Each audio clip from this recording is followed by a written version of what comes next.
ketika orang Kristen menggaungkan Yesus mati terkutuk, kami menolak, kami nggak mau, kami nggak setuju. Ada hal apa dia harus mati terkutuk? Kenapa? Salib itu apa, Bung? Salib itu hukuman bagi orang yang terkutuk. Oke, stop dulu sampai situ berarti jelaskan. Nanti panjang-panjang nggak ngerti. Iya, tapi jangan emosi, santai aja. Enggak emosi. Dikatakan terkutuk. Karena Yesusnya. Tapi setiap manusia yang disalibkan itu terkutuk. Nah, Yesus disalib nggak? Iya, Yesus paham. disalib nggak? Ya, Yesus disalib nggak? Dulu paham gitu. Iya, paham. Yesus disalib nggak? Oke. Yesus disalib nggak? Yesus disalib untuk menggenapi firman-Nya, bukan kan? Ya.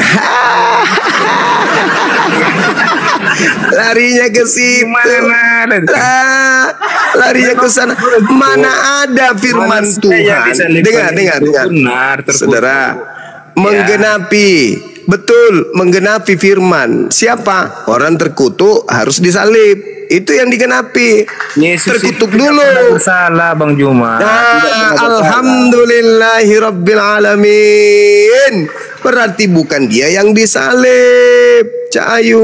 Bukan dia. Loh, dengar Bang. Yang disalib itu orang yang dikutuk. Dengar bentar. Apakah ibunya tidak mengenali anaknya, Maria? Apa hubungannya? Yang disalib itu kamu bilang tidak, yang disalibkan itu bukan Yesus. Masa ibunya nggak kenal siapa yang disalibkan? Tradisi yang terjadi pada zaman itu, penyaliban itu hanya diperlakukan kepada manusia yang dikutuk. Betul. Adapun mukanya, wajahnya dan seterusnya, buktinya Maria tidak mengenalnya. Wajahnya bukan ditutupi, gitu. Cek. Kok ke-mute? Bang Zuma? Berunda, ke-mute itu? Iya. Saya ini, kawan. Ngopi-ngopi. Ya gitu. Dudukkan dulu perkaranya. Benar kata Bang Juma. Manusia yang disalib itu terkutuk, benar. Cuman Yesus itu bukan manusia berdosa. Nah, berarti dia bukan dikutuk. Untuk mengerti firman-Nya, seperti kata Bang Juma. Firman apa? Di mana Tuhan menjadikan tumbal penebus dosa manusia itu di mana? Di mana saya bisa dapat? Di mana? Di mana saya bisa mendapatkan Tuhan menghapuskan dosa manusia dengan menggunakan tumbal manusia itu, di mana ilmunya? Datang ke dunia juga sudah ada situ perintahnya. Jadi perintah apa lagi Sede? Ngarang-ngarang aja ini. Dia akan berarti disalibkan. Yang kata Bang Juma tadi betul, manusia disalibkan memang terkutuk, betul.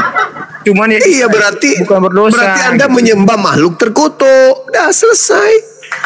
Astaga. Loh, yang mana yang terkutuk? Iblis atau Yesus?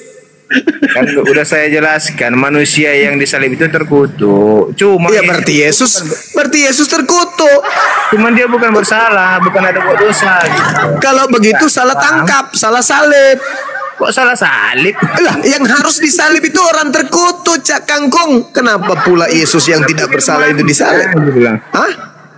Apa? Untuk menggenapi firman-Nya. Sebelum datang ke dunia dia sudah menggenapi firman-Nya. Dia akan mati di kayu salib. Berarti dia bunuh diri, datang bunuh diri berarti. Bukan, untuk menebus dosa manusia. Di mana konsepnya? Ilmu dari mana itu Anda dapatkan? Dosa dihapus dengan darah manusia itu ilmu dari mana, Cak Kangkung? Bunda Juma. Makanya kalau kamu pahami Alkitab itu, pahami betul-betul, jangan baca. Loh, saya pula yang disuruh paham. Orang yang sudah paham. Sekarang pertanyaan saya nih, saya ulang lagi. Salib itu berlaku untuk manusia yang dikutuk Tuhan, betul? Bukan dikutuk Tuhan, manusia yang terkutuk, bukan dikutuk Tuhan. Iya, karena dikutuk Tuhan. Baca. Bukan. Ulangan 21 nomor 23. Orang yang dikutuk adalah orang yang melakukan dosa yang sepadan dengan hukuman mati, maka dia dikutuk oleh Tuhan. Baca Ulangan 21, 22, 23. Jangan bantah dalil. Tidak bagus. Itu gila namanya. Kitab suci sendiri dibantah. Ulangan berapa tadi? Bentar. Nah, 21 sampai 21, nomor 22 sampai 23. Nah gitu dong, suka saya kalau lawan diskusi aku mau belajar. Ya, belajar ya Candu. Sahabat Dinda, dari dulu. Ulangan 21 ayat 22 23. 22. Apabila seseorang berbuat dosa yang sepadan dengan hukuman mati, lalu ia dihukum mati, kemudian kau gantung dia pada sebuah tiang, maka janganlah mayat dibiarkan semalaman pada tiang itu, tetapi sebab tunggu dulu. Sebab seorang yang terkutuk oleh Allah, janganlah kepadanya. Ini kan di perjanjian lama. Gimana? Ya itu yang dikutip oleh Paulus. Baca Galatia 3 nomor 13. Kitab Paulus itu perjanjian baru. Gimana? Itu betul. Paulus baca Galatia 3. Baca Galatia 3 nomor 13. Itu dulu kita bahas ulangan tadi. Tapi kan kita merujuk ke sana atas petunjuk Bapak Paulus. Galatia 3 nomor 13. Kristus telah menebus. Bercerita di perjanjian baru, Dinda. Iya, tapi dia mengutip perjanjian lama. Oke, ayat berapa? Galatia 3 nomor 13. Bentar. Galatia 3 nomor 13. Nah. Galatia 3 nomor 13. Kristus telah menebus kita dari kutuk hukum Taurat dengan jalan menjadi kutuk karena kita. Terkutuklah orang yang gantung pada kayu salib. Kan betul tadi. Berarti manusia pada zaman itu. Berarti terkutuklah orang yang digantung di atas tiang salib. Siapa yang digantung? Iya kan saya bilang tadi betul kan? Siapa yang digantung? Yesus.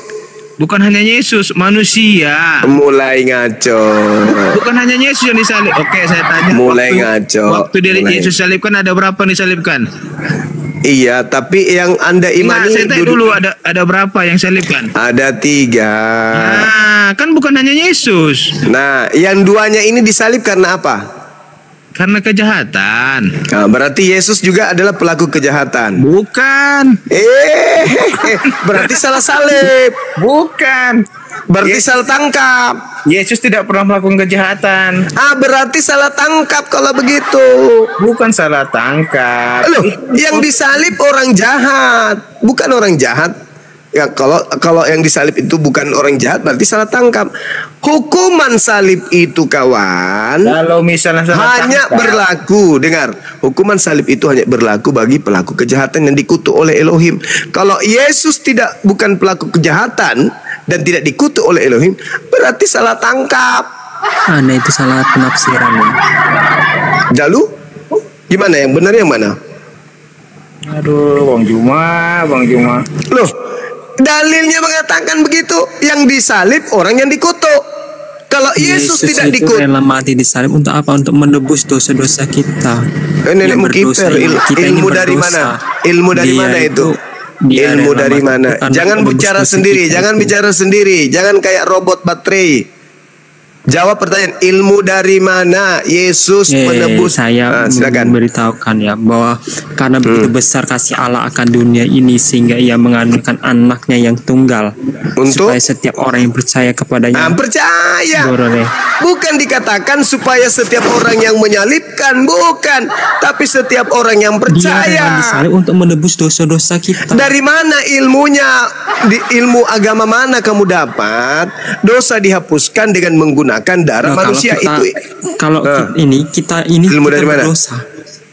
Apa pula kau sibuk dengan dosa? Ya. Nah, dengerin dulu, kita ini berdosa. Terus?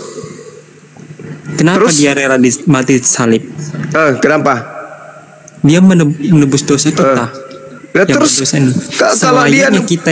selayaknya kita ini dihukum. Terus? Dia merelakan dirinya disalib. Ilmu dari mana itu? Dapat ilmu dari mana? Di dalam Filipi pasal yang kedua ayat 5 sampai yang ke-8. Kan Yesus sudah bilang, kalau ada orang dengar dulu. Kan Yesus sudah bilang, Kalau ada orang yang mengaku bertemu dengan Kristus di padang gurun, jangan kau percaya. Ini akibatnya. Nah, kan salah penafsiran. Salah penafsiran lagi. Yesus berkata, kalau ada orang mengaku bertemu dengan aku di padang gurun, jangan kamu percaya, sebab dia akan menyesatkan banyak orang. Paulus kau percaya, itu namanya dompala kardoba, masolan generasi. Ini akibatnya. Bang Zuma, ini bisa dilantunkan dengan suara indah nggak ini? Ini Bang Zuma 24 nomor 4 dan 5. Masolan generasi. Aduh, parah. Itu Yesus mengatakan itu. Waspadalah kepada penyesat, agar jangan ada yang menyesatkan kamu. Sebab banyak orang yang akan datang dengan memakai namaku dan berkata, akulah Mesias, dan mereka akan menyesatkan banyak orang. Cahayu. Ketika Paulus datang buru-buru dari ufuk utara, lari tergesa-gesa, nabrak pohon, nabrak semua yang ada di depannya karena buta. Ditanya sama orang, lu kenapa lu? Kerasukan setan apa lu? Aku ketemu dengan apa? Dengan Mesias. Di mana? Di padang gurun. Nah, murid-murid mendengarkan ini, menurut gurunya, mereka percaya atau tidak percaya? Coba kau jawab, Dek, coba kau jawab. Ketika Paulus datang membabi buta 3 hari 3 malam, buta matanya, ditanya, kamu kenapa matamu? Kenapa kayak gitu mata lu? Aku ketemu dengan Mesias, Om. Ketemu dengan kucing. Masya Allah, makasih Bun. Lalu kata Yesus, jangan ente percaya. Orang Kristen percaya. Inilah jadinya. Segala macam upaya dilakukan supaya darahnya Yesus menjadi penebus dosa maksiatnya. Bung, salib itu adalah hukuman bagi orang yang dikutuk, bukan untuk tebus dosa. Cak kongkong.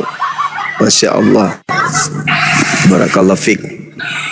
Bunda Mila marah kayaknya ini. Silakan. Silakan. Dinda, kamu belum paham masalah itu. Lama pandai-pandaian. Masalahnya kamu belum paham. Kita panjang lebar cerita juga kamu nggak paham. Loh, itu masalahnya. Jelaskan kepada saya, salib itu hukuman untuk orang yang dikutuk atau orang diberkati?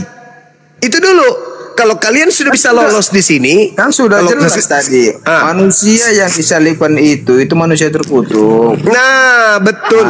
Ketika kemudian orang-orang Yahudi ingin menyalibkan Yesus yang tidak terkutuk ini, Tuhan izinkan kagak? Makanya saya bilang, makanya sampai ke situ diizinkan katanya. Wah, parah. Mana? Coba, gimana bisa dikatakan diizinkan? Iya, kalau di alasannya memang. Ya, kalau di Alkitab memang ceritanya itu diizinkan. Yesus diizinkan untuk silakan. ditolak. Coba dalilnya mana? Ditolak. Dalil di mana Bapak mengizinkan membunuh orang yang dikasihi? Mana dalil? Ya, oke. Sekalian menjawab ini ya. Nanti saya bertanya nih Bang Zuma. Yesus memuliakan Yesus itu karena apa begitu ya? Nah, menurut Paulus begini ya. Paulus ini kebetulan karena tadi ngulik Paulus juga, dikatakan di surat Paulus ini di Filipi, ia atau Yesus telah merendahkan dirinya dan taat sampai mati, bahkan sampai mati di kayu salib. Dalam pengajaran Paulus, itulah sebabnya Allah sangat memuliakan dia, tapi dikutuk kepadanya nama kan nggak nyambung. Dimuliakan tapi dikutuk kan tidak nyambung. Ya, menurut surat Paulus, Yesus itu dimuliakan oleh Allah karena ia telah merendahkan diri dan taat sampai mati. Bahkan sampai mati di kayu salib. Dia tetap taat sekalipun ditolak. Padahal yang merendahkan diri, yang mengambil rupa manusia itu adalah Elohim itu sendiri. Kontradiksi lagi. Nah, pertanyaannya Bang Joma, Anda bilang kontradiksi? Ini ya kontradiksi dong. Karena yang menjadi Yesus itu adalah Elohim itu sendiri. Filipi 2 nomor 6 nomor 7 pemikiran kamu itulah yang salah. Itu terus kau tuding terus saya, tuding aja terus. Saya berdasarkan dalil, kau berdasarkan anusmu. Salah penafsiranmu. Tafsir lagi. Filipi 2 nomor 6. Elohim mengosongkan dirinya. Kacamata kuda. Mama Filipi 2 nomor 6 Tuhanmu mengosongkan dirinya, tidak mempertahankan kemudian. Bilang kontradiksi, nggak ada kontradiksi di situ. Loh, itu di dalam Filipi 2. Kulempar juga asbak nanti kau ya. Filipi 2 nomor 6 nomor 7. Nggak ada kontradiksi situ, benar-benar itu. Mampus, udah kau ke neraka saja sana. Tuhanmu sendiri yang datang mengambil rupa manusia, taat sampai mati di atas pohon. Sekarang kenapa ada lagi Tuhan yang memberkati dia? Gimana ceritanya? Banyak kali Tuhan kau. Bang Zuma, tadi kan versinya Filipi ya, versi Paulus. Sekarang sesuai dengan pertanyaan. Karena apa Islam memuliakan Yesus itu karena apa? Oke, saya jawab. A'udzubillahi minasyaitonirrajim. Inni Abdullah atani alkitab wa ja'alani nabiyan wa ja'alani mubarakan ainama kuntu. Dan Allah Tuhanku menjadikan aku sebagai orang yang diberkati di mana saja aku berada. Berarti kalau saudara Kristen bercerita tentang oknum yang datang kepada Bani Israel yang lahir tanpa ayah, iman kami mengatakan beliau diberkati bukan dikutuk, tapi dia diberkati dimanapun beliau berada. Ini yang kami berikan kepada beliau. Kata Yesus dalam Yohanes 16 nomor 13-14, apabila roh kebenaran itu datang, maka dia akan memuliakan aku. Mulutku nih, saya bukan Kristen. Saya tidak pernah mengaku pengikut Yesus. Saya bukan penyembah Yesus. Saya tidak memegang sebagai kitab Yohanes sebagai kitab dalam imanku. Tetapi mulutku itu alergi dan sangat-sangat tidak senang mengatakan Yesus itu mati secara terkutuk. Takut mulut saya, apalagi hati saya, apalagi sampai mengimani. Maka saya mengatakan yang dikutuk itu iblis. Makanya Yesus mengatakan dalam Yohanes 6 nomor 17, bukankah aku yang memilih engkau yang 12 orang dan satu di antaramu adalah iblis. Maka yang dikutuk hanya iblis. Yesusku mustahil dikutuk. Beliau manusia suci, terkemuka dari perawan yang suci, membawa risalah keselamatan kepada Bani Israel. Beliau adalah jalan keselamatan dan hidup. Tidak ada manusia Israel yang sampai kepada Tuhannya setelah zamannya akan sampai kepada pencipta kalau tidak melalui ajarannya. Inni Abdullah atani alkitab wa ja'alani nabiyan wa ja'alani mubarakan ainama kuntu wa awsani bis-shalah waz-zakah ma dumtu hayya wa barram biwalidati wa lam yaj'alni jabbaran syaqiyya. Dan aku berbakti kepada ibuku dan dia tidak menjadikan aku sebagai orang yang sombong lagi celaka. Aku tidak kena celaka. Jadi aku tidak disalib, ditombak, diludahi, bukan aku. Yang ditampar dan disalib itu adalah orang lain yang diserupakan dengan aku. Jadi kami umat Islam itu kalau mendengarkan saudara Kristen itu miris loh. Nyanyi kalian memuja-muja Yesus, tapi sebelumnya Anda hina, Anda iakan dia, dinistakan. Padahal ada dua jalan yang dikasih. Ada dua jalan, antara diselamatkan oleh Tuhan atau mereka atau dia dibunuh. Ada jalan. Anda mengakui Dia Maha Kuasa, Anda mengakui Tuhan itu Maha Perkasa, Anda mengakui segala-galanya.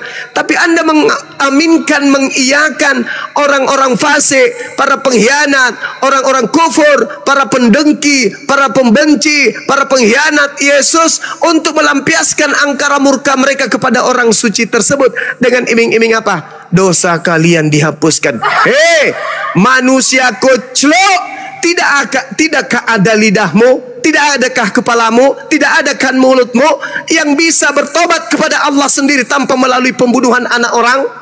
Tidak bisakah kamu sujud di hadapan Tuhanmu, ya Rabb? Aku bertobat atas segala dosa-dosa yang pernah aku lakukan. Kenapa harus kamu bunuh orang demi dosa-dosamu itu? Kenapa jadi pengecut? Tuhan itu Maha Pengasih, Tuhan itu Maha Penyayang. Kau datang kepadanya, kau bertobat di hadapannya, kau ungkapkan dosa-dosamu kepadanya. Tidak perlu kau bunuh orang lain untuk dosa-dosamu. Menghadap kepada Tuhan, karena Tuhan Maha mendengar, Tuhan Maha melihat, Tuhan Maha membaca hati, Tuhan Maha mengetahui hal-hal yang gaib. Kau datang pada Dia, kau sujud pada Dia. Tuhanku, dari kecil aku melakukan dosa, aku melakukan maksiat, mohon ampuni segala dosa-dosaku. Kira-kira Tuhan pencipta langit dan bumi ampuni enggak? Diampuni enggak? Diampuni. Terus kenapa harus ada tumbal kayak ajaran setan? Kenapa harus mencontoh ajaran Dewa Molok? Seakan-akan Tuhan itu kasar, seakan-akan Tuhan itu peminum darah. Aku tidak akan mengampuni dosa-dosamu. Kalau kau tidak beriman bahwa aku pernah datang jadi manusia, dibunuh oleh manusia kafir untuk dosa-dosa kalian, apa yang Tuhan mau? Jati diri, harga diri, biar dibilang, oh hebat Tuhanku, tepuk tangan untuk Tuhan. Oh Tuhan, kamu memang hebat. Oh gila Tuhanku, tepuk tangan, kau mati untuk kami. Itu rupanya yang diinginkan oleh Tuhan. Tidak, yang diinginkan oleh Tuhan hatimu. Kau datang sama Dia, kau bertobat sama Dia, karena Yesus mengajarkan apa yang harus aku lakukan. Wahai Tuhan, ya Tuhanku Yesus, bertobatlah, bertobatlah, bertobatlah, bertobatlah, bertobatlah. Itu ucapan Yesus. Tidak pernah Dia mengatakan, imani darahku, imani dagingku, makan dagingku, darahku, benar-benar seperti apa yang dilakukan oleh Kristen. Tidak sama sekali. Justru kalau Anda belajar dengan baik, Yesus dia mengatakan apa? Bertobatlah sebab kiamat sudah dekat. Tidak ada itu imamat 1 nomor 2. Apabila orang-orang Israel, sampaikan kepada mereka, apabila mereka hendak mempersembahkan kurban untuk penebus dosa bagi mereka, ajarkan agar mereka mempersembahkan kambing, domba, sapi, lembu. Yesus juga mengatakan, Matius 8 nomor 4, pergi, perlihatkan dirimu kepada imam, katakan kepada mereka, persembahkanlah persembahan yang diperintahkan Nabi Musa kepadamu. Bahkan di dalam Kisah Para Rasul 21 nomor 15 sampai nomor 26, Paulus pun setelah mengajarkan Kristen kembali ke tanah Yerusalem, dia kembali melakukan persembahan kurban setelah mengajarkan ajaran Kristen. Jadi saudara, kami umat Islam ketika dikatakan wa ja'alani mubarakan aina ma kuntu, aku diberkati dimanapun aku berada. Lalu kalau diberkati, kenapa harus disetarakan dengan maling, disetarakan dengan manusia yang dikutuk? Demi nafsu Paulus, Kristus telah menebus Kristen dari kutu hukum Taurat dengan jalan menjadi kutu karena Kristen. Sebab ada tertulis, ya Allah ya Karim, bukankah kutu itu hukuman bagi pelaku dosa? Bukankah kutu itu hanya untuk pelaku maksiat yang dikutuk oleh Elohim? Apakah Yesus dikutuk? Tidak. Lalu buat apa dia mati? Untuk dosa-dosa kita. Yeay. Kalau Yesus korban penebus dosa, lalu Anda tuhankan, lebih baik Anda tuhankan sapi. Kenapa? Keluaran 29 nomor 14. Ambillah sapi itu trinitas, 1 ekor, kulitnya, dagingnya, taiknya, bakarlah. Itulah korban penebus dosa. Kalau Anda menghargai tumbal penebus dosa, sapi yang Anda sembah. Jangan manusia, kasihan. Anaknya orang, anak sematawayang ditumbalkan untuk dosa-dosa kalian. Jangan, mending sapi karena ada kaidahnya. Keluaran 29 nomor 14. Ambillah sapi itu, taiknya, kulitnya, dagingnya, bakar.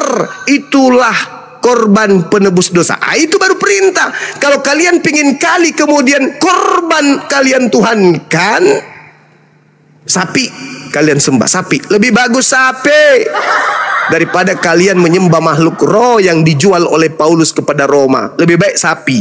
Kenapa kalian menyembah sapi? Karena sapi adalah alat untuk menebus dosa. Kenapa tidak menyembah Yesus? Karena Yesus bukan alat nebus dosa, dia manusia. Sedangkan yang diperintahkan untuk nebus dosa itu hanya hewan. Sapi, lu ambil sapi. Ini mau kurban, ambil sapi salah satunya, ambil tehnya, ambil satu karung, satu kontainer, bakar untuk dosa-dosa kalian. Jangan anak orang. Saya kira begitu saudara admin. Jadi ketika dikatakan Islam memuliakan Yesus, jangan ragukan itu. Kami umat Islam tidak sempurna keimanan kami kalau kami tidak beriman kepada Yesus. Ingat, Yesus itu adalah nama dari Yeshua HaMashiach. Dalam bahasa Arab, Isa Al-Masih. Yesus hanya dikatakan Yesus karena ingin dijual kepada orang Roma yang menggunakan bahasa Yunani. Tapi itu bercerita tentang oknum yang sama dengan apologetika yang berbeda, cara kita yang membedakan, iman kita yang membedakan. Saya kira begitu saudara. Kecintaan kami kepada Yesus jangan Anda ragukan. Setiap kami mengucapkan nama beliau dalam Islam, kami menyebutnya Hosana, Hosana, Hosana alaihi salam dalam bahasa Arab. Alaihi salam, keselamatan atasnya, pujian atasnya. Itu umat Islam. Kata Yesus ketika ia datang, itu roh kebenaran, maka dia akan muliakan aku, dan kemuliaan itu hanya ada di Islam. Saya kira demikian. Saya cari teh sapi dulu untuk tetangga saya. Silakan. Silakan dulu Bang ya. Silakan Bang Al-Quds. Ya, selamat malam semuanya ya. Berdasarkan dengan tema yang kalian angkat, ya, Islam memuliakan Yesus. Nah, sekarang saya tanya sama Bang Juma, dasar apa Bang Juma menyatakan bahwa Islam memuliakan Yesus, sementara Bang Juma menghujat Yesus? Ayo. Saya terlahir sebagai apologet dalam bahasa Islam, dai. Apa itu? Orang yang mau melakukan syiar, tablik. Kebetulan saya mengambil bagian dai lintas agama. Maka saya mengatakan saya adalah apologet Islam. Apologet artinya pembela Islam. Nah, sekarang ketika Anda mengatakan saya menghujat, saya menghina Yesus, kenapa itu bisa terjadi di permukaan? Karena saya masuk ke ranah kekristenan, di mana Kristen mengimani yang disebut Yesus Kristus itu adalah manusia yang dikutuk, yang ditampar, diseret, diludahin, dan seterusnya. Dan menurut tataran pengajaran Yesus di dalam Bible itu sendiri, ada Kristus palsu yang adalah penyesat. Berarti dari sudut pandang ini saya mengatakan, ketika saudara melihat saya di permukaan seakan-akan dalam tanda kutip menghina Yesus, menistakan Yesus, berarti itu dalam ranah Kristus yang datang kepada Paulus, bukan anak Maria. Saya sangat memuliakan anak Maria, semulia-mulianya, selayaknya beliau adalah nabi. Saya memuliakan beliau. Makanya saya memperjuangkan harkat diri beliau. Saya mencari kemudian orang-orang yang mau mendengarkan bahwa Yesus anak Maria itu adalah manusia suci. Sedangkan yang kalian sembah itu adalah Kristus yang diduga kuat palsu. Itu. Jadi saya sedang berhadapan dengan orang Kristen, kelompok manusia yang menghinakan Yesus dan menggabungkan Yesus anak Maria dengan Yesus yang datang kepada Paulus. Padahal itu adalah dua Yesus yang berbeda. Yesus anak Maria manusia suci, terkemuka di dunia dan di akhirat. Dia tidak ditampar, dia tidak diludahin, dia tidak diseret, dia tidak ditelanjangin, dia tidak digantung, dia tidak ditombak, dia tidak dibunuh, dan dia tidak dikutuk oleh Tuhan. Beliau manusia suci. Ketika Roh Kudus datang kepada ibunya, apa kata Roh Kudus kepada ibunya? Innama ana rasulu rabbik li ahabalaki gulaman zakiya. Roh Kudus berkata, wahai Maryam, sesungguhnya aku ini adalah utusan Tuhanmu untuk menyampaikan anugerah kepadamu, yaitu seorang anak laki-laki yang kudus. berarti dia tidak terkutuk. Di dalam kitab saudara ada Yesus yang kudus, ada Yesus terkutuk.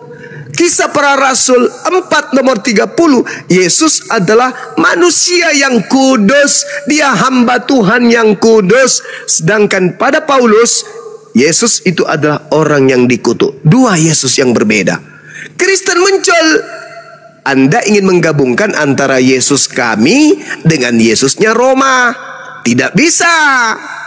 Beda Yesusnya Romawi, beda Yesusnya umat Islam. Beda.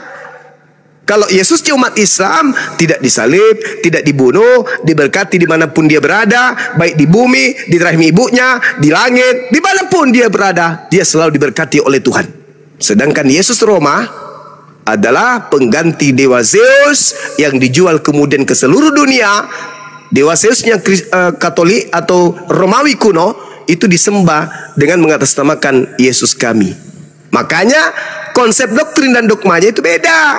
Yesus datang ketika ditanya, coba Anda lihat di dalam Matius 19, baca 12 sampai nomor 16. Ketika ditanya Yesus, ya paman, apa yang harus aku lakukan supaya aku memperoleh hidup yang kekal?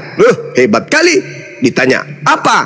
Yang pertama, jangan membunuh, jangan bersaksi dusta, jangan berzina, hormati orang tuamu, jangan ini, jangan itu, jangan ini, jangan itu, jangan itu, jangan ini. Itu kata Yesus. Orang kaya ini mengatakan apa? Oh, kalau itu saya semuanya sudah lakukan. Yesus mengatakan apa? Kalau begitu, kamu sudah melakukan itu semua, berarti tinggal satu. Saya ketika pertama kali membaca ini dan mengejar kemudian kebenaran penyaliban nebus dosa, saya berharap data terakhir itu yang satu itu apa? Kamu harus percaya bahwa aku mati untuk menebus dosa kalian, baru bisa selamat. Ternyata bukan, kawan.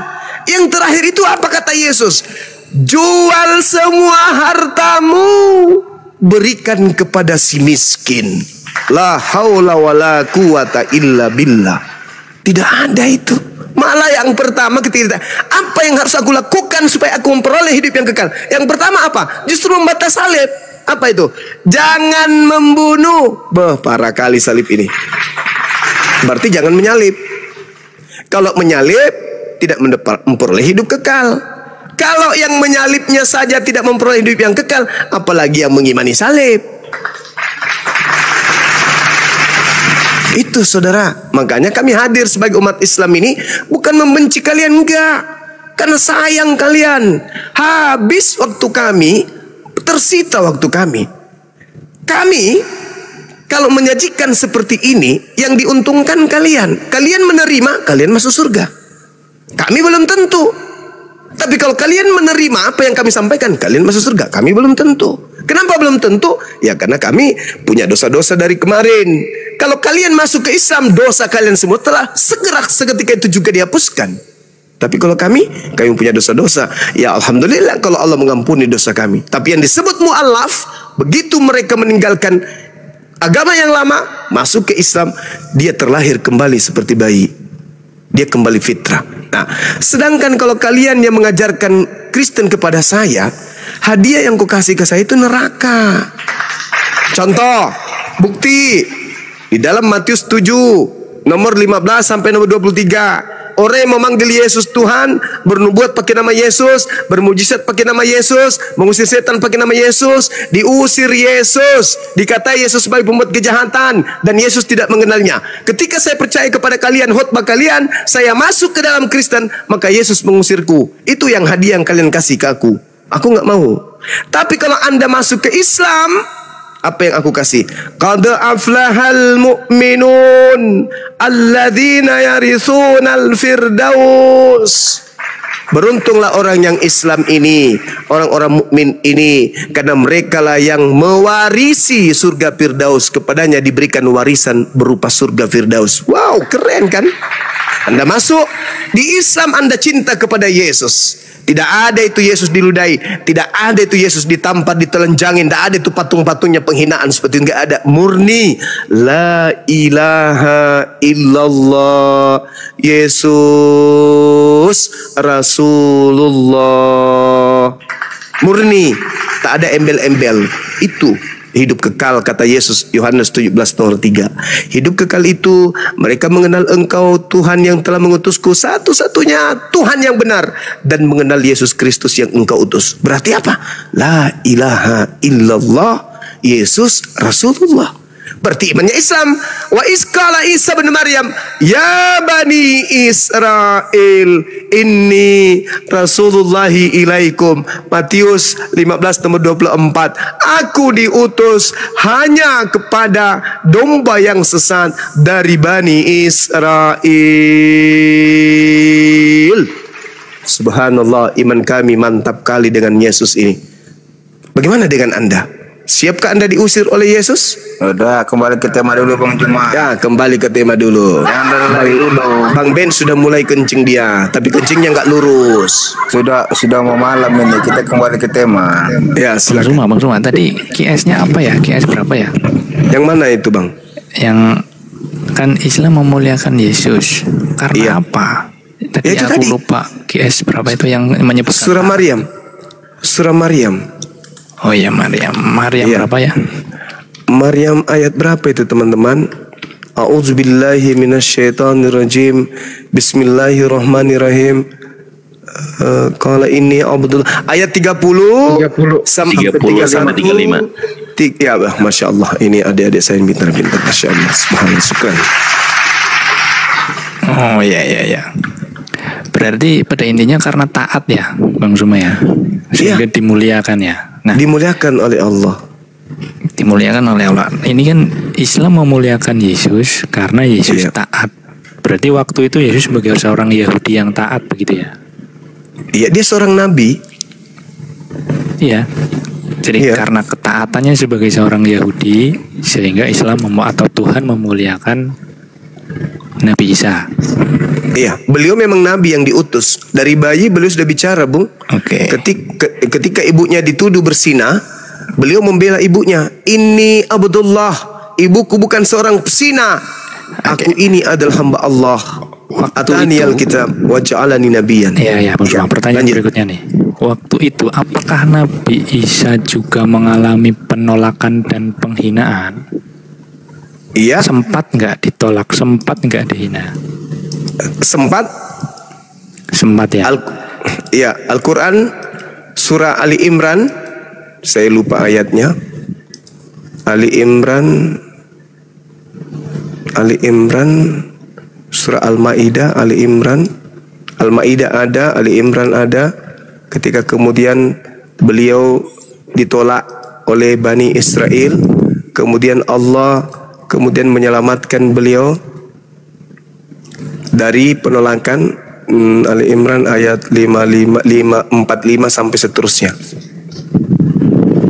Iya. Berarti dia di situ fokusnya perbedaannya ya. Kalau pengajaran Paulus di dalam Filipi sama juga karena ketaatan. Tetapi Yesus ini taat ditolak bahkan sampai difitnah dan ditangkap. Kalau dari versi Islam ditolak sempat, tapi tidak ditangkap begitu ya. Kenapa nih? Kenapa justru malah dimuliakan ketika Isa ini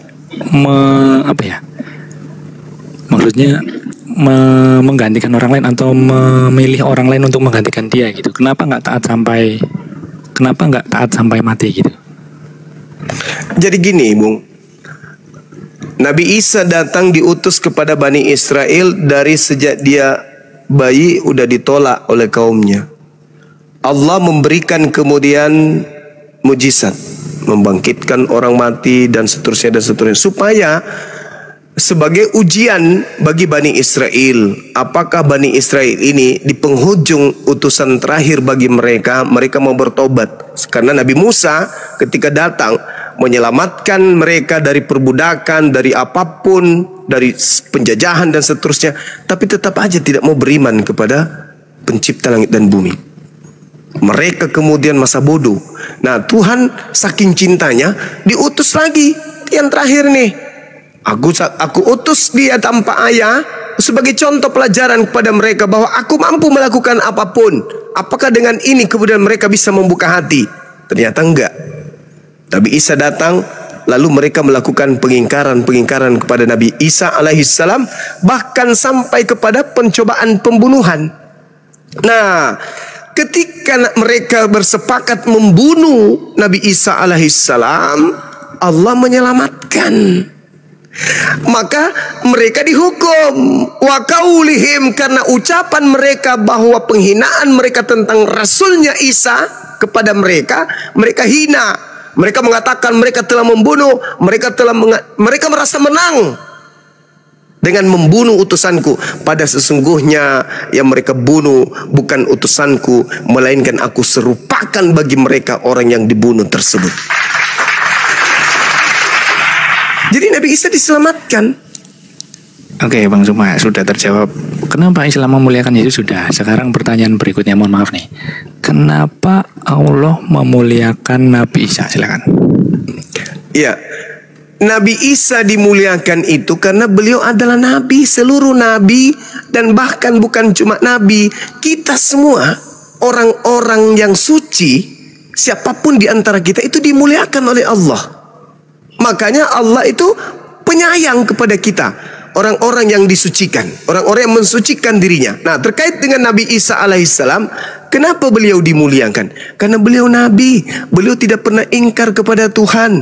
Makanya dikatakan di dalam surah Al-Maidah ayat 116, ketika ditanya oleh Allah, wahai Isa, apakah engkau yang mengajarkan kepada orang-orang ini menuhankan dirimu, menjadikan dirimu sebagai Tuhan selain daripada aku?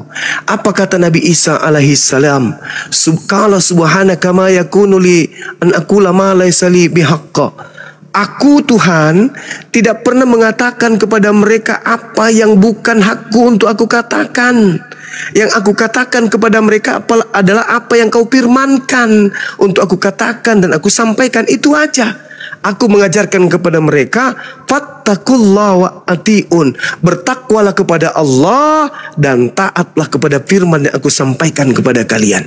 Hadza siratul mustaqim. Itulah jalan yang lurus. Bang Juma, sebentar Bang Juma, jangan kasih dulu kesempatan sama kami dulu Bang Juma. Saya tanya kembali sama Bang Juma. Sekarang saya tanya, mana yang lebih kalian taat ya?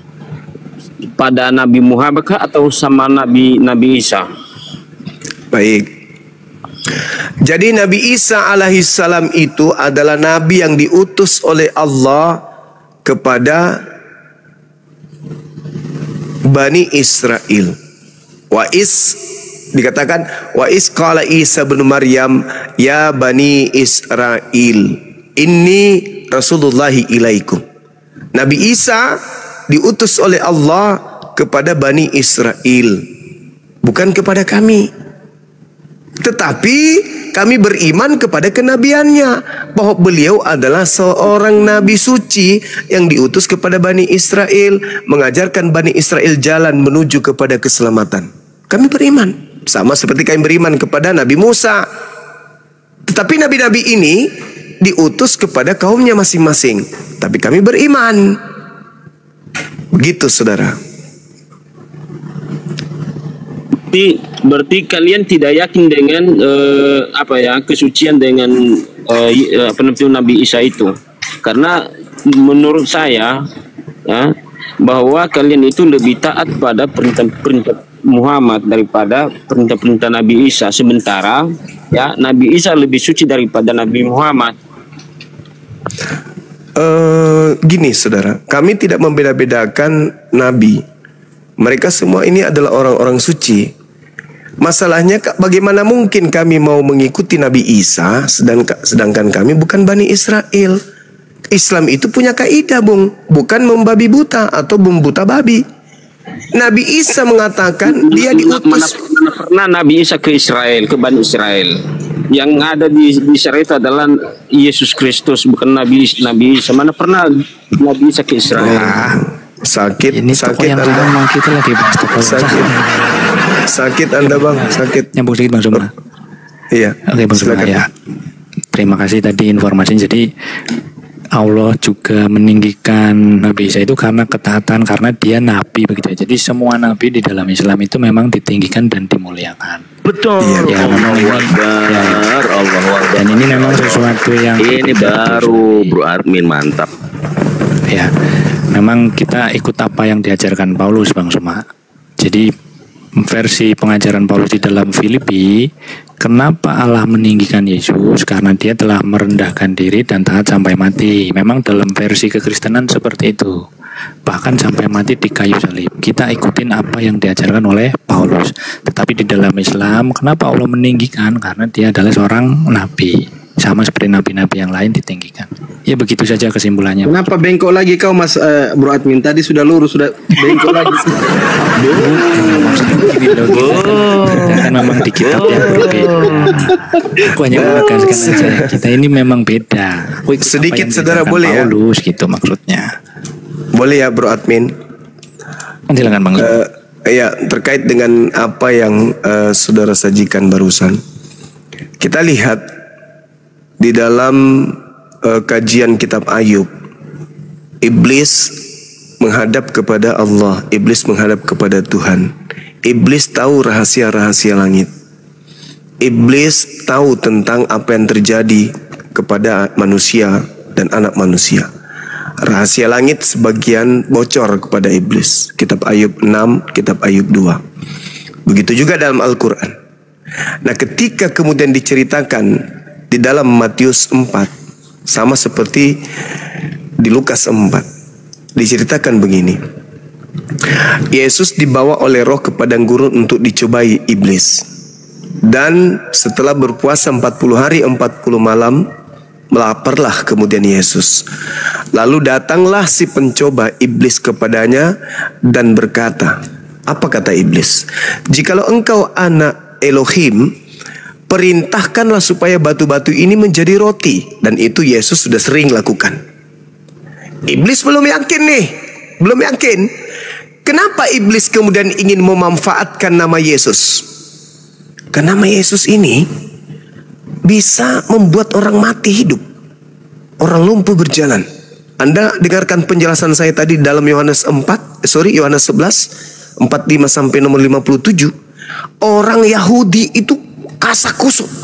Mereka kemudian kebakaran jenggot. Kenapa? Mujizat yang dilakukan Yesus di tengah-tengah mereka itu sangat luar biasa. Ini iblis lihat, wow, Yesus ini luar biasa ini. Bisa aku pakai nama dia ini untuk menyesatkan banyak orang ini. Bisa aku pakai. Apa yang terjadi? Yesus mendeteksi, iblis mendeteksi Yesus. Hei, lu anak Tuhan. Jika engkau anak Tuhan, ada tertulis tentang engkau bahwa Dia Tuhan, Bapakmu, akan memerintahkan malaikat-malaikatnya, dan mereka para malaikat ini akan menatang engkau di atas tangannya supaya kakimu tidak terantuk kepada batu. Benar tidak kamu itu anak Tuhan? Jika benar, coba kau jatuhkan dirimu ke bawah.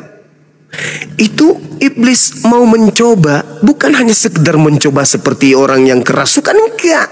Iblis punya misi. Nama Yesus itu nama yang besar. Maka dia harus menjadikan Yesus ini sebagai tameng, sebagaimana dia menjadikan nama Adam. Sekarang dia ingin menjadikan nama Yesus itu.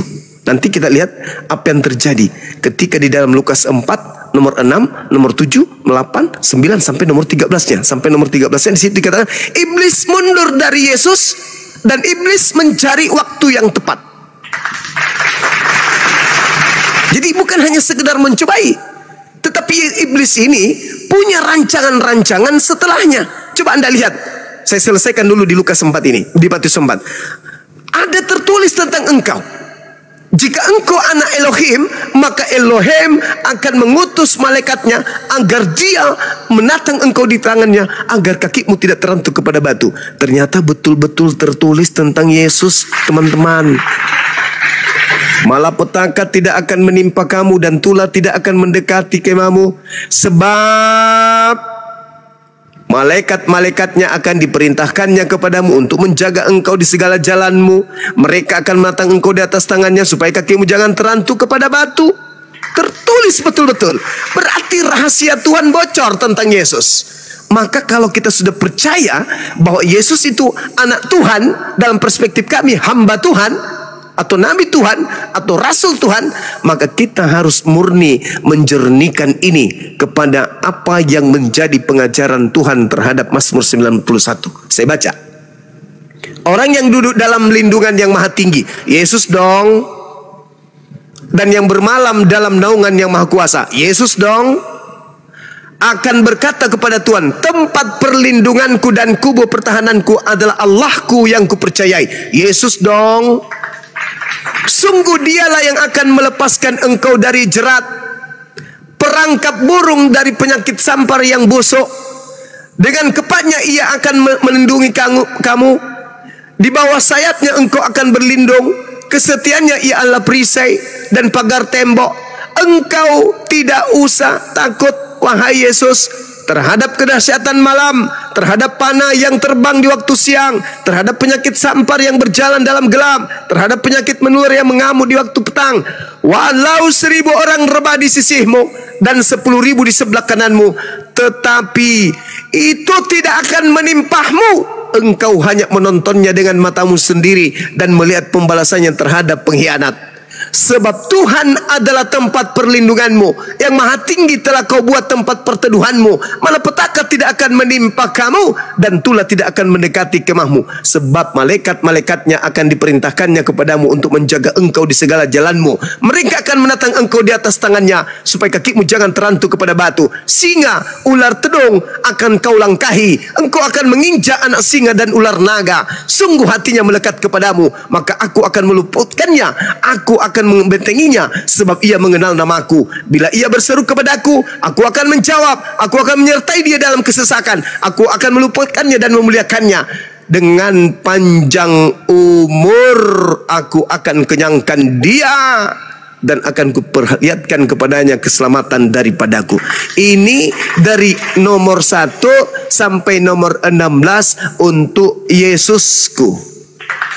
Jangan coba-coba untuk mau mencelakai dia. Tuhanku tidak mengizinkan itu. Saya lanjut. Di dalam Lukas 4 diceritakan kemudian, saudara, apa yang diceritakan tentang pencobaan kepada Yesus. Kita lanjut di data nomor 6-nya. Apa kata iblis?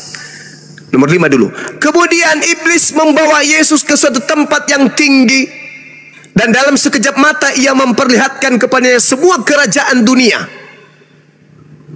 Semua kerajaan dunia. Kata iblis kepada Yesus, "Hei Yesus, ya paman, segala kuasa itu serta kemuliaannya akan kuberikan kepadamu, sebab semuanya itu telah diserahkan kepadaku, dan aku memberikannya kepada siapa saja yang aku kehendaki. Segala kuasa langit bumi dan kemuliaannya akan kuberikan kepadamu, sebab semua itu telah diserahkan kepadaku, dan aku berikan kepada siapa saja yang aku kehendaki." Itu maunya iblis. Yesus terima enggak? Enggak. "Dan jikalau engkau menyembah aku, seluruh itu kuasa akan menjadi milikmu." Tetapi apa kata Yesus? Ada tertulis, engkau harus menyembah Tuhan Elohimmu, dan hanya kepada dia saja engkau berbakti. Kemudian dia membawa Yesus ke Yerusalem dan menempatkannya di bumbungan bait Tuhan. Lalu berkata kepadanya, "Jika engkau anak Allah, anak Tuhan, jatuhkan dirimu di sini sampai ke bawah. Sebab ada tertulis mengenai engkau, malaikat akan diperintahkannya untuk melindungi engkau, dan mereka akan menatang engkau di atas tangannya supaya kakimu jangan terantuk kepada batu." Jawab Yesus, "Ada firman, jangan engkau mencobai Tuhan Elohim." Jangan engkau menguji Elohim dengan janjinya di Mazmur 91 itu maksudnya. Sesudah iblis mengakhiri semua pencobaan itu, Dr. 13-nya, coba dibaca nomor 13-nya. Maka iblis mundur dari Yesus. Setelah mundur berhenti sampai situ? Enggak. Lalu iblis menunggu waktu yang tepat. Kapan waktu tepat itu? Pada saat orang-orang Yahudi kemudian mencoba membuat makar tipu muslihat oleh iblis yang merasuki mereka. Tuhan menggenapi Mazmur 91. Diangkat Yesus ke langit dan menyaksikan orang-orang fasik yang menyalibnya, yang menyalib penggantinya. Menonton. Mereka hanya menonton. Walaupun 1000 di kananmu, 1000 di kirimu, tetapi dia tidak akan menimpamu. Musibah tidak akan menimpamu. Engkau malah hanya menonton dengan matamu sendiri, melihat pembalasan terhadap orang pengkhianat. Aku mengangkatmu, aku panjangkan umurmu, aku tidak bunuh kau, aku angkat engkau dalam keadaan hidup. Aku panjangkan usiamu dan akan kukenyangkan engkau dan akan kuperlihatkan kepadamu keselamatan daripadaku. Ketika kemudian Yesus diangkat oleh Allah ke atas, ingat, iblis menunggu waktu yang tepat. Yesusnya sudah tak ada di bumi, iblis kemudian berkuasa untuk melakukan aksi-aksi. Maka ketika Yesus berpesan angkatan jahat ini minta satu tanda, Yesus menitipkan pesan ilahi. Apa kata Yesus? Dia angkatan jahat tidak akan diberikan satu tanda kecuali tanda Anak manusia mati dan bangkit pada hari ketiga dari kubur. Angkatan jahat diberikan tanda. Ini dimanfaatkan oleh Yesus karena Yesus adalah orang yang punya penglihatan. Dia seorang nabi, dia bisa bernubuat. Nubuat yang adalah wahyu ilahi yang datang kepadanya betul terjadi. Ketika ada pengganti Yesus, pada hari ketiga penggantinya keluar dari kubur. Apa katanya? Kepadaku telah diberi kuasa. Pergilah, jadikanlah seluruh bangsa menjadi pengikutku. Pertanyaannya, apakah Yesus menerima kuasa tadi? Tidak. Lalu siapa ini yang keluar dari kubur ini? Hadiah buat angkatan jahat. Makanya khotbah Petrus di dalam Kisah Para Rasul 2 nomor 28, 29, 30, 31, 32, 33 sampai nomor 40-nya, apa kata Petrus? Selamatkanlah diri kalian dari angkatan jahat ini. Sebab Yesus yang kau salibkan itu telah dijadikan menjadi Tuhan dan Kristus untuk kalian, wahai angkatan jahat. Apa yang terjadi? Iblis tepuk tangan. Nama Yesus laris manis. Padahal Yesus sudah mewanti-wanti. Hei, apabila ada orang mengaku bertemu dengan aku di padang gurun, mengaku bertemu dengan aku di dalam bilik, jangan kamu percaya. Sebab kalau aku yang datang akan dibarengi dengan tanda-tanda. Matahari menjadi gelap, bulan tak bercahaya, bintang berjatuhan, kuasa langit akan berguncang. Aku akan nampak sebagai manusia di tengah langit. Seluruh manusia beratap, seluruh manusia akan melihat aku. Jadi kalau ada yang berkata, ada Mesias di sini, ada Mesias di sana, jangan kamu percaya, itu bukan aku. Sebab nomor 24-nya dari Matius 24, Yesus palsu, Kristus palsu, Mesias palsu, dan nabi-nabi palsu akan datang dan akan muncul untuk melakukan banyak mujizat, sekiranya mungkin menyesatkan murid-murid pilihan juga. Camkanlah, kata Yesus, aku telah mengatakannya terlebih dahulu. Jadi apabila ada orang berkata ada Kristus di gurun, ada Kristus dalam bilik, jangan kamu percaya. Karena kenapa? Penyesat sang iblis akan menggunakan namaku yang besar ini, namaku yang mulia ini, namaku yang suci ini, untuk mereka pakai menyesatkan orang banyak. Jangan kamu percaya. Jangan kamu percaya. Sebab kalau aku yang datang, tanda-tanda tadi akan menyertaiku. Murid bertanya, Guru, apa tanda kedatanganmu? Tanda kedatanganku, matahari menjadi gelap, bulan tak bercahaya, bla bla bla bla bla bla bla. Jadi kalau ada yang mengaku bertemu dengan aku di gurun, di padang pasir atau dimanapun, jangan kau percaya, itu bukan aku. Sayangnya, ketika Paulus sang penyesat ini mengabarkan kalau dia ketemu Kristus di gurun menuju Damsi, orang-orang Roma yang memang tidak punya Tuhan, orang-orang Roma yang memang tidak punya kitab suci, orang-orang Roma yang hanya penganut ajaran animisme politeisme, itu percaya saja. asalkan jangan dilarang makan babi, asal jangan disuruh bersunat. Maka ajaran apapun itu boleh. Yang penting ada kitab suci kita. Yang penting kita bisa menguasai wilayah jajahan kita. Lahirlah kemudian agama Katolik dengan kemudian otoriter gereja Katolik menundukkan semua wilayah-wilayah kekuasaannya, harus tunduk kepada perintah gereja, menyembah kepada sembahan mereka yang bernama Yesus Kristus, yang justru Nabiullah Yesus mengajarkan kepada muridnya, jangan ente percaya. Maka apa endingnya? Pada hari terakhir nanti banyak orang memanggil aku Tuhan, Tuhan. Bukankah dulu kami bermujizat, bernubuat pakai namamu? Apa kata Yesus sambil guling-guling kumis? Siapa bilang aku tidak mengenal kalian? Enyahlah daripadaku, kalian semua adalah pembuat kejahatan. Inilah yang dikatakan Al-Quran. Wa idza khusyiran nasu kanu lahum a'da wa kanu bi ibadatihim kafirin. Pada hari terakhir nanti, apa yang mereka sembah selain daripada Allah akan menjadi musuh mereka, dan pemujaan-pemujaan siang malam mereka memuji selain daripada aku akan diingkari oleh apa yang mereka sembah. Wa isqala Isa bin Maryam anta qulta linnas, apakah kamu yang mengajarkan mereka menuhankan dirimu? La, tidak. Aku tidak pernah mengajarkan mereka. Yang aku katakan, ma qultu lahum illa ma amartani bi ani abudullah rabbi wa rabbakum. Aku hanya mengajarkan kepada mereka, sembahlah Tuhanku dan Tuhanmu. Yohanes 4 nomor 22. Aku dan muridku menyembah apa yang kami kenal, kalian menyembah apa yang tidak kalian kenal. Wahai Maria, jangan kau sentuh aku, tapi pergilah kepada saudara-saudaraku, katakan kepada mereka, aku akan pergi kepada Tuhanku dan Tuhanmu. Silakan Anda dalami materinya, Bung. Lukas 4, Matius 4. Anda kemudian kembali ke Mazmur 91 sesuai dengan pesan Yesus. Harus terjadi apa yang dituliskan tentang aku dalam kitab Mazmur, Lukas 24 nomor 44. Maka tak ada orang berakal yang bisa menolak Mazmur 91 untuk Yesus. Udah siap ceramahnya? Ya udah siap.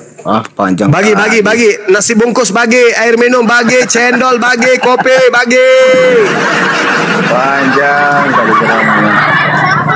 Panjang aja nggak ngerti, apalagi pendek. Ya udah singkat aja tadi, Bang Juma. Biasa ngopi dulu. Kopi. Siapa yang disalihkan tadi, Bang Juma?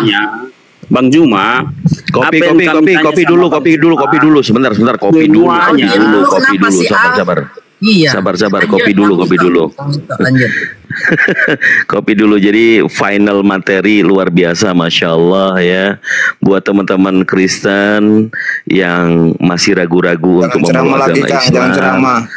Sebentar, ku turunkan juga kau. Sabar dulu, di bawah dulu kau. Jadi buat teman-teman Kristen yang kemarin menantikan hidayah masih setengah atau 3/4, mudah-mudahan malam ini hidayah itu full untuk teman-teman semuanya. Krishna silakan naik, Grace silakan naik. Apa tanggapan kalian berdua kita nantikan. Dan Iwan Villa semuanya jangan lupa ya follow Bunda Mila. Masya Allah gambar-gambarnya, barakallahu fiq. Insya Allah kita semuanya dikumpulkan di janahnya Allah Subhanahu Wa Taala. Amin ya rabbal alamin. Silakan buat teman-teman Kristen satu slot untuk Krishna. Sebentar, belum selesai. Sebentar. Ya, silakan Bunda Mila, silakan. Ya. Semua yang dikatakan Bang Juma itu. Al, bentar Al. Ya, Iwan Villa terima kasih banyak follow-follownya, mudah-mudahan barokah. Nanti kalau saya buka komal, narasumbernya Kang Fandi, Kang Dito, Gurunda. Kita mainkan ya. Oke, terima kasih. Syukron katir. Siap Bunda Mila. Ya silakan Al. Kayaknya kebelet banget ini orang ngomong udah tahu lagi ngopi. Silakan. Saya apa yang disampaikan oleh Bang Juma tentang ayat-ayat firman Tuhan tadi ya, semua hanya memutarbalikkan dengan ayat firman Tuhan ya, di mana dia katakan bahwa Yesus adalah sebagai Yesus penyesat ya, dan di dalam Alkitab bukan Yesus penyesat.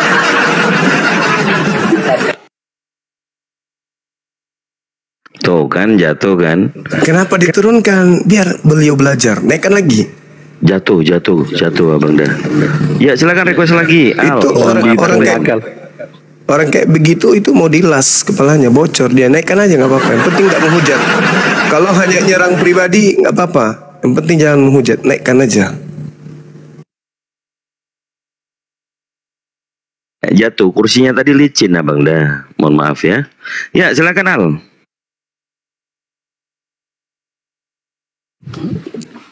Iya ya kenapa diturunkan ya? Saya masih lanjut untuk berbicara. Ya, lanjut. Tadi kursinya licin itu. Ya, silakan.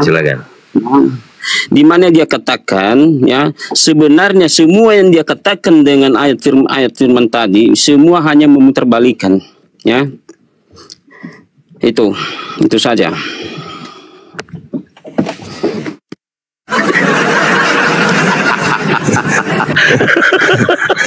Saudara, ini hadiah buat saudara Al.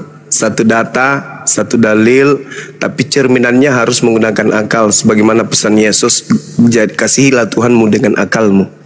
Gini saudara Al, hadiah buat Anda di dalam Yohanes 10 nomor 18. Ini ucapan Yesus. Tadi sudah dikutip juga oleh Bro Admin. Iya, tadi kan cuma dengar bahwa ada Kristus penyesat, dia itu betul. Iya, ya. dengar bang. Ya, betul. Sebentar, ya, berdasarkan pernyataan Bang Juma hanya memutarbalikkan saja. Ya, memang Yesus berpesan kepada orang-orang bangsa Israel, termasuk orang-orang yang percaya kepadanya, ya, bahwa berwaspadalah dan berhati-hatilah kepada nabi-nabi palsu. Siapakah nabi-nabi palsu itu? Ya, orang-orang yang membenci atas firman-Nya, orang-orang yang tidak percaya kepadanya, itulah orang-orang penyesat. Ya, orang-orang penyesat, bukan Yesus penyesatnya. Tetapi sakit tanganku pegang, udahlah kau dulu. Sakit tanganku pegang ini, capek. Diam dulu Al, kan udah tadi Al. Semuanya itu hanya memutarbalikkan saja. Oke, sudah, jangan diulang-ulangi lagi, udah cukup. Silakan Abang Da. Ya, ini hadiah, itu sudah ditunjukkan tuh. Makanya kita punya akal. Woi. Dompala betul, dompala. Makanya Yesus berkata, ya, berhati-hatilah kepada orang-orang penyesat. Udah diulang-ulangnya. Udah cukup kan, udah diulang-ulang. Cukup ya. Makanya Bang Juma, ya, coba luruskan pernyataanmu tadi yang tidak benar. Baik. Saudara, menurut Yesus, ketika ada orang mengaku bertemu dengan Kristus di padang gurun, perintah Yesusnya percaya atau jangan percaya? Apa yang dibilang Yesus, apa yang dikatakan Yesus dalam firman-Nya, ya. Ketika Yesus berpesan, apabila ada orang mengaku bertemu dengan Kristus di bilik atau di padang gurun, apa perintahnya? Percaya atau jangan percaya? Itu tidak percaya kami kalau seandainya itu terjadi, ya, kalau disuruh kami bahwa ada Kristus di bilik, ada Yesus Kristus di padang gurun, ya, kami tidak percaya dengan itu karena Yesus sudah berpesan kepada kami bahwa pintar. Terus kenapa ketika Pak sabar enggak ada remnya ini? Itu maksudnya bukan enggak ada rem. Yang berdasarkan bagus disepak tadi mana? Isi kepala ternyata udah meleleh. Saudara, ketika Yesus mengatakan jangan percaya kepada orang yang mengaku bertemu dengan Kristus di padang gurun, kenapa Anda percaya kepada Paulus ketika dia mengaku bertemu Yesus di padang gurun? Kenapa Anda percaya? Kan perintahnya jangan percaya. Itu biasa saya luruskan dulu. Paulus memang, ya, awal-awalnya adalah sama seperti Bang Juma itu. Perintahnya apa? Pandai-pandaian. Perintahnya jangan percaya atau percaya. Saudara, perintah Yesus percaya atau jangan percaya? Ya, yang dikatakan Yesus dalam firman-Nya bahwa janganlah percaya, ya, kepada orang-orang yang mengatakan bahwa ada Yesus Kristus di dalam bilik atau di padang. Terus kenapa Anda percaya ketika Paulus mengatakan bertemu dengan Kristus di padang gurun? Karena Begini. Karena apa? Paulus itu awalnya ya, kita harus belajar dengan awal. Iya, maksudku kenapa Anda percaya apapun sabar, apapun Yesus itu, apapun Paulus itu, tadinya dia adalah pembunuh, tapi setelahnya dia tidak ada cerita itu, tidak ada pengecualian, tidak ada pengecualian. Pokoknya kalau ada orang mengaku ada Mesias di sini, ada Mesias sana, tidak ada pengecualian. Jangan percaya. Kenapa? Kenapa? Karena kalau aku itu matahari menjadi gelap, bulan tak bercahaya, bintang berjatuhan. Itu kalau aku. Jadi siapapun dia, kalau mengaku bertemu dengan Kristus, jangan kau percaya. Nah sekarang kalau Anda mengatakan, oh kalau di Paulus itu karena Paulus tadinya adalah, nah itu nanti kamu katakan di hadapan Yesus ketika kamu dihakimi Yesus. Jangan usir saya Yesus, jangan usir saya, jangan usir saya, karena saya percaya kepada Paulus, karena tadinya Paulus itu memang berdosa, tapi setelahnya bertobat. Jangan percaya, jangan usir saya, please. Nggak ada cerita, nggak ada cerita itu, nggak ada pengecualian kawan. Coba belajar dengan kehidupan Paulus, ya. Coba pelajari. Bodoh amat. Perintah Yesusnya jangan percaya pula kau mau suruh aku pelajari tentang hidupnya. Parah. Macam orang tidak berpendidikan kau. Loh, kenapa saya harus pelajari Paulus? Sementara nasihat Yesus jangan percaya. Iya, biar saya jelaskan sama Bang Juma, ya. Tunggu dulu. Saya tanya dulu. Lembutkan dulu hatimu. Lembutkan hatimu dulu. Lembutkan hatimu. Dengar. Adakah pengecualian kepada Paulus menurut nasihat Yesus ketika ada yang mengaku bertemu dengan Mesias di gurun? Jangan percaya. Kecuali Paulus. Ada enggak seperti itu? Ada enggak?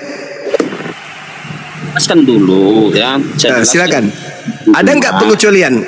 Sebentar dulu Bang Juma, ya, sebentar dulu. Biar saya luruskan sama Bang Juma. Makanya saya suruh. Apa yang Anda mau luruskan? Anda justru mau membengkokkan. Perintahnya jelas. Apabila ada orang yang mengaku bertemu dengan Kristus di padang gurun, perintahnya jelas. Jangan kamu percaya. Mau itu Paulus bertobat sampai ribuan kali bertobat, mau dia jadi malaikat sekalipun, perintah Yesus jangan kau percaya. Kamu kekurangan vitamin di otak, Bang. Menurut Bang Juma, setelah Paulus jadi rasul, ya. Astagfirullahalazim, ya Allah, jadi rasul pula. Kenapa dia bisa jadi rasul sementara perintahnya jangan kau percaya? Makanya saya suruh Bang Juma belajar tentang kehidupan si Paulus, ya. Nenekmu kiper, ngapain saya mau pelajari orang yang nyata-nyata Yesus? Ku bilang jangan percaya, ngapain pula aku mau pelajari dia? Bapaknya aja saya nggak tahu siapa namanya bapaknya. Mamanya siapa? Dia pada saat usia 20 tahun kemana? Ngapain aja nggak tahu. Ngapain pula kau suruh aku pelajari? Gak ada itu cerita. Pembohong, pendusta. Tujuan saya suruh kau belajar tentang kehidupan si Paulus. Kenapa? Yesus yang kau suruh, jangan saya. Yesus yang kau suruh, jangan saya. Kenapa Yesus melarang percaya Paulus? Kenapa? Kenapa? Kenapa Yesus melarang percaya kepada Paulus? Kenapa? Ya, saya suruh belajar. Saudara, kenapa Yesus melarang percaya Paulus? Saya kan baru awalnya saya ngomong kau potong-potong. Karena apa yang saya ucapkan tidak masuk di kepalamu. Pertanyaanku, dengar. Sebelum saya tendang bokongmu ke neraka, dengarkan. Kenapa Yesus melarang percaya kepada Paulus? Kenapa? Jawab.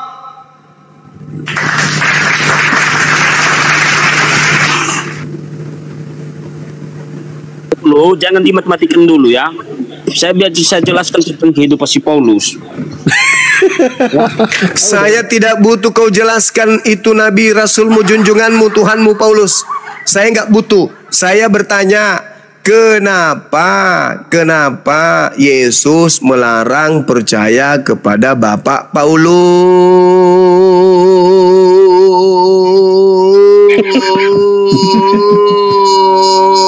Stop. Assalamualaikum warahmatullahi wabarakatuh. Gurunda. Waalaikumsalam warahmatullahi wabarakatuh. Gubernur Sulawesi Selatan, Bunda Rahma. Bunda lanjut. Waalaikum, lanjut. Ya, ini ada Bunda. Kang Dito, ada Edward lah, itu apa, Kristen juga tuh dari tadi naik, Bang. Iya, kita kasih kesempatan dulu karena dari tadi si Al atau pantatnya udah runcing kayaknya. Ya, Bang Edu, selamat malam Bang Edu. Bang Edu, dibuka mic-nya, kita kasih kesempatan, silakan. Ya, selamat malam Pak. Salam Pak. Iya, langsung saja Bang. Selamat malam Pak, salam. Selamat malam. Ya, dari tadi udah menyimak ya. Ada poin-poin yang mau dibantah, silakan. Maksudnya yang saya bantah, maksudnya yang kata Bang Juma tadi, Yesus melarang percaya dengan Paulus, itu dalilnya di mana itu, Bang? Matius 24 nomor 23 sampai nomor 26.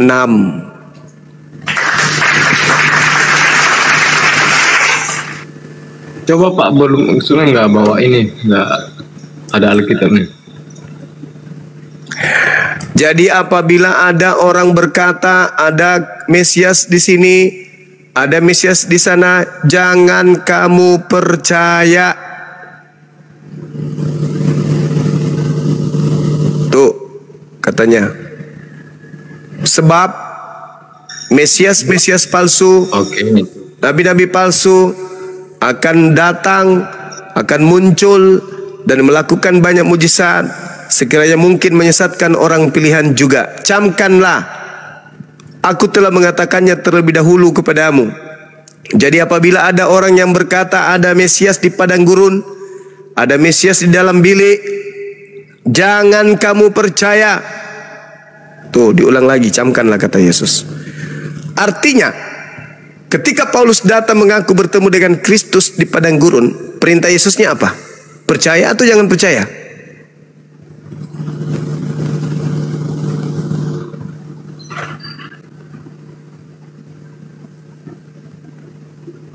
Hoi! Ya. Jadi gini Pak, percaya nggak dengan mujizat? Yesus mengatakan Mesias palsunya akan melakukan banyak mujizat. Mesias palsu melakukan banyak mujizat. Ini bahaya ini. Makanya saya katakan kami sangat memuliakan Yesus alaihi salam. Nasihat-nasihatnya kami dengarkan, petua-petuanya kami dengarkan. Kalian sayangnya malah tidak dengar. Iya Bang. Enggak, saya bertanya ini Bang. Bang Juma ini percaya nggak dengan mujizat Bang? Percaya. Nah, mujizat itu sama seperti yang dialami Rasul Paulus. Ya, tapi kan masalahnya Yesusnya mengatakan waspadalah kepada penyesat. Jadi kan Paulus di situ bukan mengatakan dia Tuhan. Loh, tapi dia mengaku bertemu dengan Kristus. Padahal nasihat Yesusnya, apabila ada yang mengaku bertemu dengan Kristus, jangan kau percaya. Gini aja lah Bang Juma, Bang Juma pernah baca tentang Musa tidak? Iya. Yang Musa, yang bahwasannya Musa itu pembunuh orang dari orang Mesir. Jadi ketika mereka kejar-kejaran si Firaun, dia balik lagi Bang. Ketika dia mujizat itu terjadi kepadanya. Ketika Allah itu menyuruh bahwa selamatkanlah orang-orang Israel yang diperbudak, umatku. Nah, bagaimana orang Israel percaya dengan Musa sementara Musa itu adalah musuh besar dari Firaun, seorang pembunuh. Jadi kalau abang itu melihat sisi Paulus itu dengan awalnya dia